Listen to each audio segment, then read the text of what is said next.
Binigay ko ang lahat, maging higit pa sa sapat.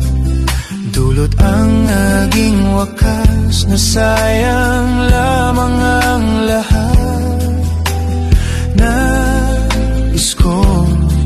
Nais ko lang malaman mo, hindi ka na maaalis sa puso at isipan ko. Ano bang gagawin? Puso ba'y dapat sundin? Di ko na kayang tiisin ang sugat ng damdamin. Paalam